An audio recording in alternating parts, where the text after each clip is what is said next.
रानी दुर्गावती भारत की एक प्रसिद्ध वीरांगना थी जिसने मध्य प्रदेश के गोंडवाना क्षेत्र में शासन किया। उनका जन्म 5 अक्टूबर 1524 को कलिंजर के राजा पृथ्वी सिंह चंदेल के यहाँ हुआ। उनका राज्य गढ़मंडला था जिसका केंद्र जबलपुर था।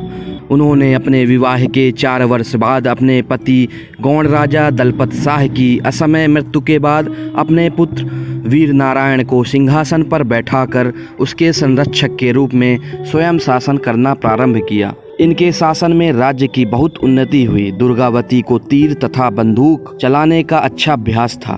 चीते के शिकार में इनकी विशेष रुचि थी। उनके राज्य का नाम गोंडवाना था जिसका केंद्र जबलपुर था। वे इलाहाबाद के मुगल शासक आशफ खान से लोहा लेने के लिए प्रसिद्ध हैं।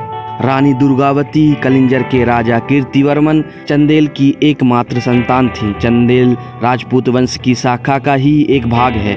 बांदा जिले के कलिंजर किले में 1524 ईस्वी की दुर्गा अष्टमी पर जन्म के कारण उनका नाम दुर्गावती रखा गया। नाम के अनुरूप ही तेज, साहस, शौर्य और सुंदरता के कारण इनकी प्रसिद्धि सब जगह फैल गई।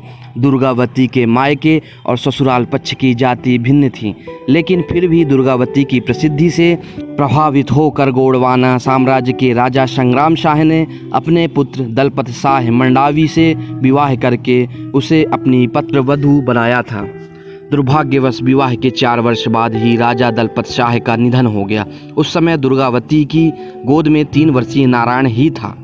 अतः रानी ने स्वयं ही गढ़मंडला का शासन संभाल लिया। उन्होंने अनेक मठ, कुएं, बावड़ी तथा धर्मशालाएं बनवाईं।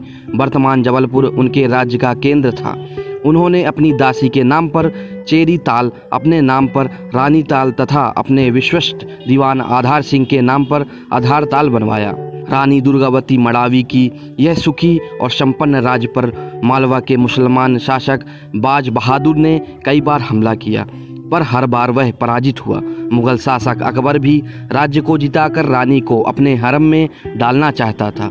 उसने विवाद प्रारंभ करने हेतु रानी के प्रिय सफ़ेद हाथी शर्मन और उनके विश्वस्त वजीर आधार सिंह को भेंट के रूप में अपने पास भेजने को कहा।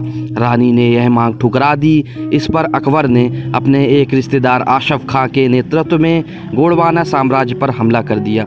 एक बार तो आशफ खां पराजित हो गए, पर अगली बार उसने दुगनी सेना और तैयारी के साथ हमला बोला।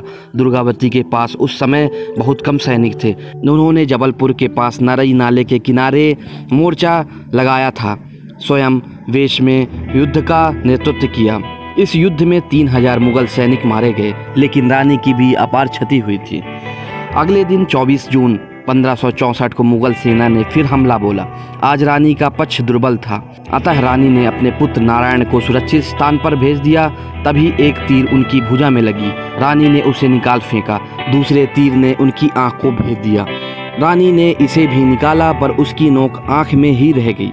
तभी तीसरा तीर उनकी गर्दन में आकर धंस गया। रानी ने अंत समय निकट जानकर वजीर आधार सिंह से आग्रह किया कि वह अपनी तलवार से उनकी गर्दन काट दे, पर वह इसके लिए तैयार नहीं हुआ। अतः रानी अपनी कटार स्वयं ही अपने सीने में भोंककर आत्म बलिदान के पथ पर बढ़ गईं। महारानी दुर्गावती चंदेल ने अकबर के सेनापति आशफ खान से लड़कर अपनी जान गंवाने से पहले 15 वर्षों तक शासन किया था। जबलपुर के पास जहां यह ऐतिहासिक युद्ध हुआ था, उस स्थान का नाम बरेला है, जो मंडला रोड पर स्थित है। वहीं रानी की समाधि बनी है, जहां गौंड जनजाति के लोग जाकर अपना श्रद्धा सुमन अर्पित करते हैं।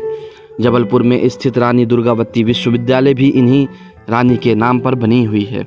रानी दुर्गावती के सम्मान में 1983 में जबलपुर विश्वविद्यालय का नाम बदलकर रानी दुर्गावती विश्वविद्यालय कर दिया गया। भारत सरकार ने 24 जून 1988 रानी दुर्गावती के बलिदान दिवस पर एक डाक टिकट जारी कर दिया।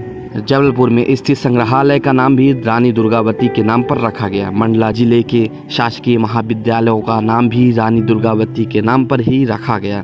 रानी दुर्गावती की याद में कई जिलों में रानी दुर्गावती की प्रतिमाएं लगाई गई हैं।